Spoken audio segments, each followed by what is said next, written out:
Chapter 10, Module 2. In the first half of this module, we shall apply Mayer-Vietoris theorem to compute various homology groups of topological spaces. In the second half, we see one or two instances where homology groups help in solving purely topological questions. We begin with recapitulating a few terms.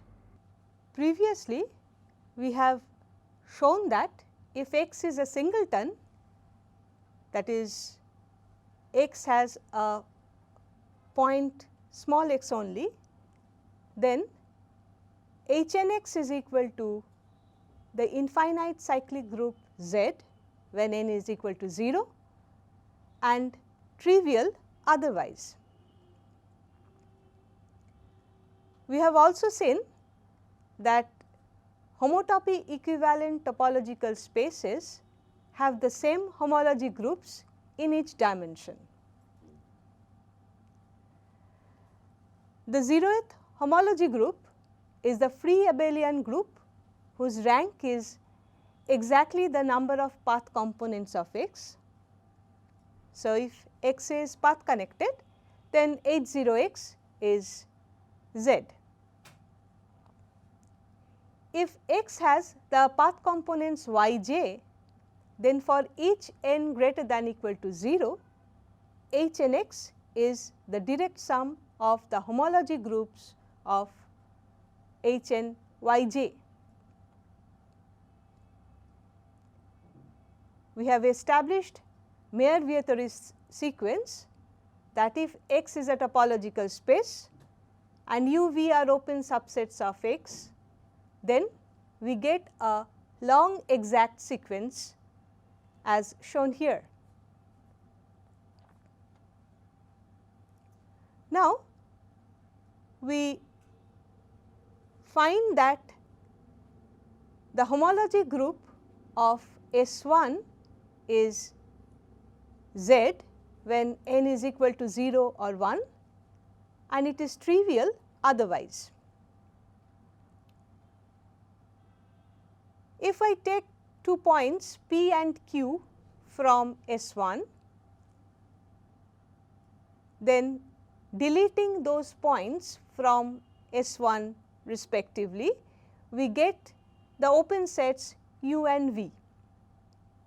And of course, x is equal to U union V. By stereographic projection, U and V both are homeomorphic to R, and so Hnu and Hnv both are trivial whenever we take n not equal to 0. Again, U intersection V is the disjoint union of two spaces P and Q, each of which is homeomorphic to R.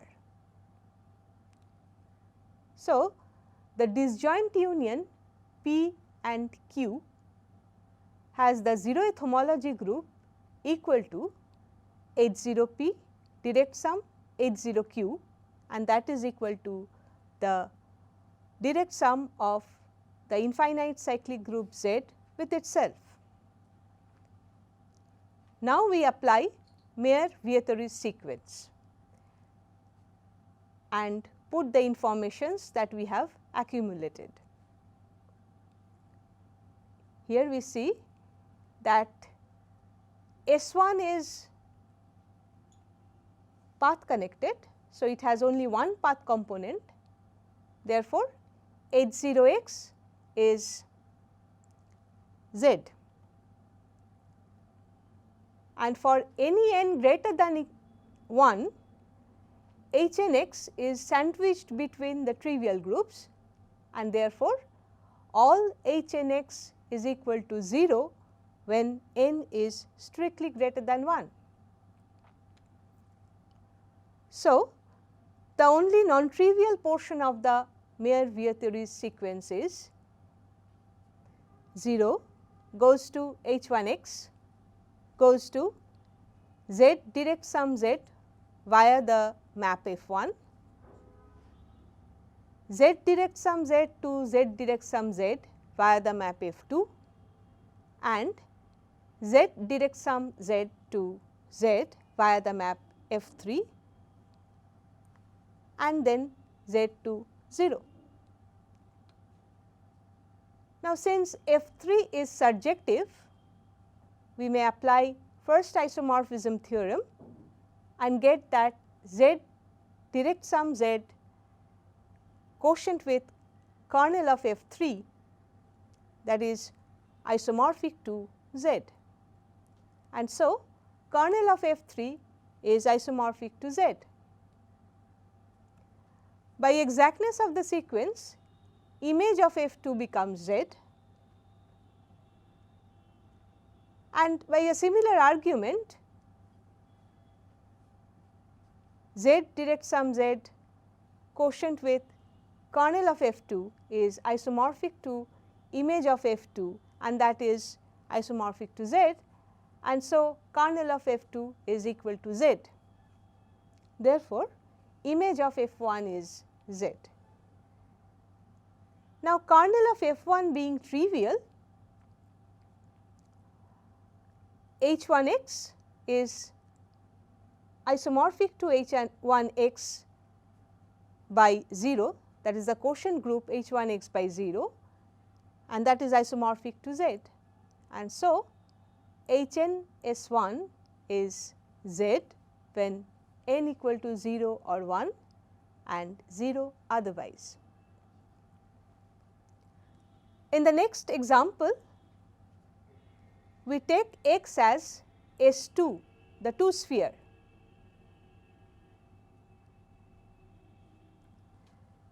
Then Hn S2 is equal to Z if n equal to 0 or 2 and 0 otherwise. We wish to show this. So, we take 2 points P and Q from S2 and delete them from S2 to get the open sets U as S2 minus P and V as S2 minus Q, such that X is equal to U union V. By stereographic projection once again, we can see that U and V are homeomorphic to R2, and so for every n not equal to 0, the homology groups of U and V are trivial. Again, U intersection V is homeomorphic to R cross S1, which is homotopy equivalent to S1. Therefore, Hn S1 is trivial for all n not equal to 0 and 1 and Z otherwise.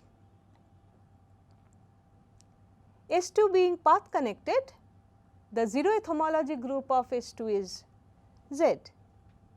Now, again we apply Mayer-Vietoris sequence and get the sequence in this form. Proceeding as in the previous example, H1x will be equal to 0, the trivial group, and H2x is isomorphic to Z. Consequently, Hn(S2) becomes the infinite cyclic group when n is equal to either 0 or 2 and trivial otherwise. Now, we may generalize this idea and prove inductively that for any m greater than equal to 1, Hn Sm is the infinite cyclic group Z when n is equal to 0 or m and 0 otherwise. In the introduction, we have mentioned that singular homology actually generalizes the concept of simplicial homology. Earlier, we have seen how to compute the simplicial homology groups of S2, but one can easily understand that computation of simplicial homology groups is practically impossible for SM when M is taken very large. But in the last example, we have seen that it is very natural generalization of computation of HNS2 to HN-SM in case of singular homology. Next, we see another example where we compute the singular homology group of figure of 8 space. Suppose X is a figure 8 space. That means it is S1 wedge S1. Now, HNX, we want to show that it is Z direct sum Z when n is equal to 1, it is Z when n equal to 0, and it is trivial in all other cases.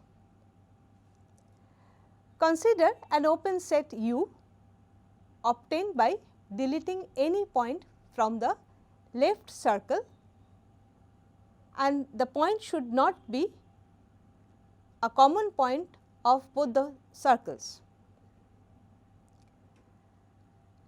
And we obtain another open set V by deleting a point from the right circle, and that point should be chosen from V in such a way that it should not be the common point of the circles. Clearly, X is union of U and V, and as described, U and V must be homotopy equivalent to S1, and U intersection V is homotopy equivalent to a point space P. So, HNV and HNU both are equal to Hn of S1, and therefore, it is Z for n equal to 0 and 1, and in any other case, that is n greater than 1, it should be trivial. Also, capital X is path connected, so it has only one path component. Therefore, the 0th homology group H0x is equal to Z. Now, we put all these information in Mayer-Vietoris sequence. So, we get HNS1 direct sum HNS1 to HNX to Hn minus 1 p etc. to H1p, which goes to H1 S1 direct sum H1 S1, which goes to H1x, and that goes to H0p to H0 S1 direct sum H0 S1, and that goes to H0x and finally to 0. So, this is an exact sequence. Clearly, we see that Hnx is equal to 0 whenever n is taken as any integer greater than 1. Therefore, the non-trivial portion of the sequence takes the following form.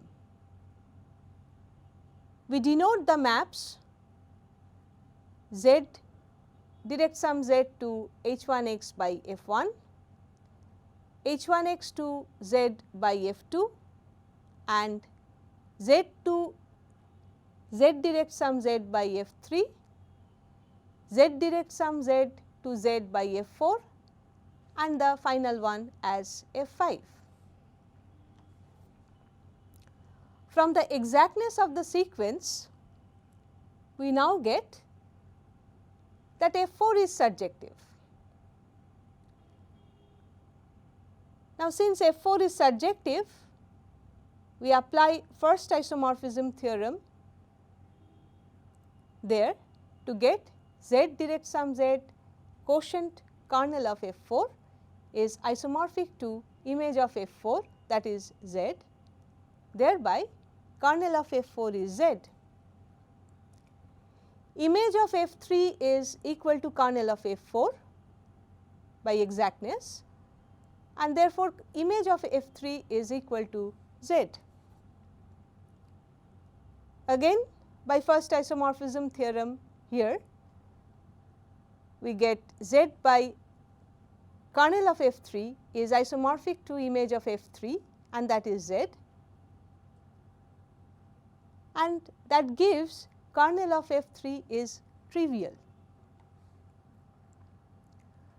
Now, when kernel of F3 is trivial, image of F2 is also trivial by exactness, and since image of F2 is trivial, F2 is the trivial homomorphism, the 0 homomorphism, and kernel of F2 becomes H1x, and hence image of F1 is equal to H1x. But F1 is injective, so image of F1 should be Z direct sum Z. Hence, H1x is Z direct sum Z. We shall now see how the idea of homology groups provides solution to the purely topological problems. In what follows, we shall apply the technique of transporting a topological problem to the algebraic setup, resolve it and draw conclusions about the original problem. Now, we prove that if we take Sm and Sn, where m and n are not equal, then they cannot be homeomorphic. If possible, let us suppose that they are homeomorphic. That means, there exists a homeomorphism f from Sm to Sn when m is not equal to n. Now, since f is a homeomorphism, there exists a homeomorphism f inverse from Sn to Sm, and of course, f inverse being the inverse of f, we have f composed f inverse is identity on Sn, and f inverse composed f is identity on Sm. So, without loss of generality, we assume that n is not equal to 0. For if n is equal to 0, then we shall choose m to be not equal to 0, because of course, both cannot be equal to 0, as we already know that m is not equal to n. Now, we apply the functorial property of Hn, that is Hnf composed Hnf inverse is equal to identity on Hn_Sn.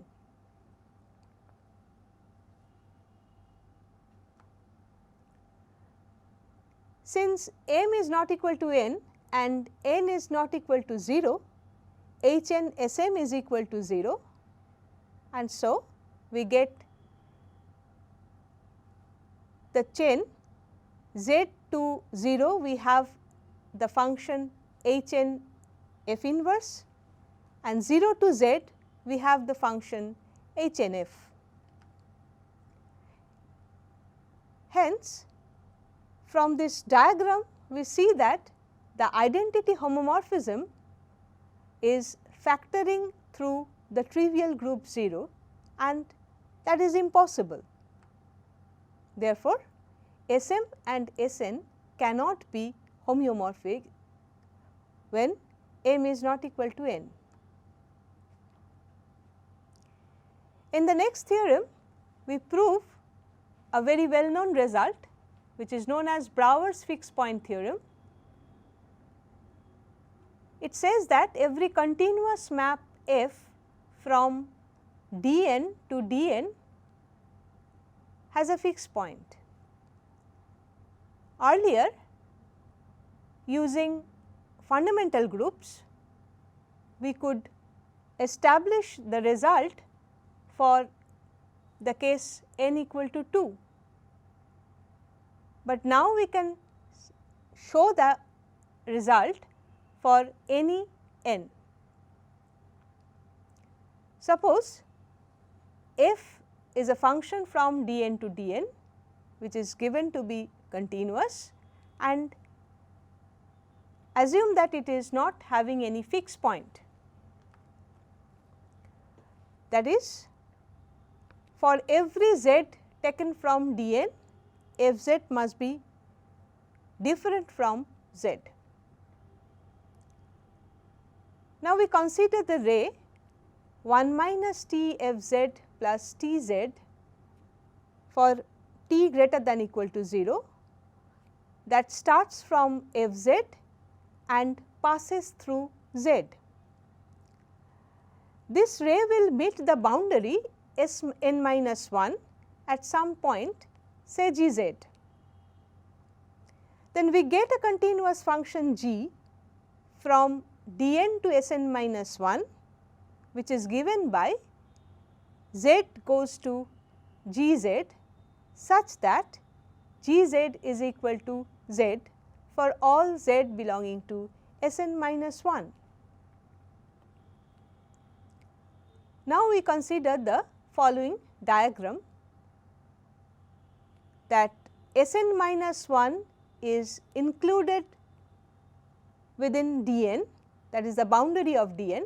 So, I is the inclusion map, and Dn to Sn minus 1 is the function g that we have already defined. Now, let us take the case when n is greater than 1.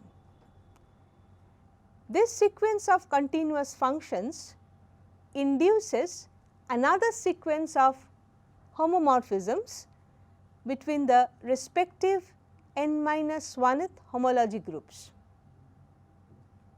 As Dn is convex, Hm Dn is equal to 0 for every m, that we have already proved earlier.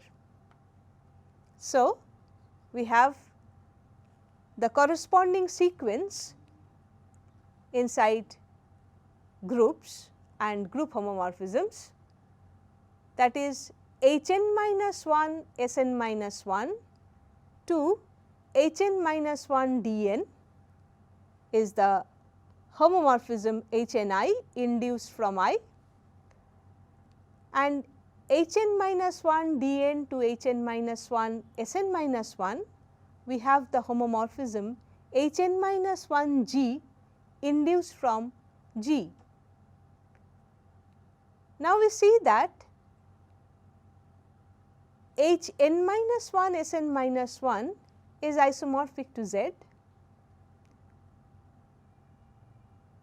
On the other hand, Hn minus 1 of Dn is trivial. So, this is a sequence of homomorphisms and groups, that is Z to 0, 0 to Z. Once again,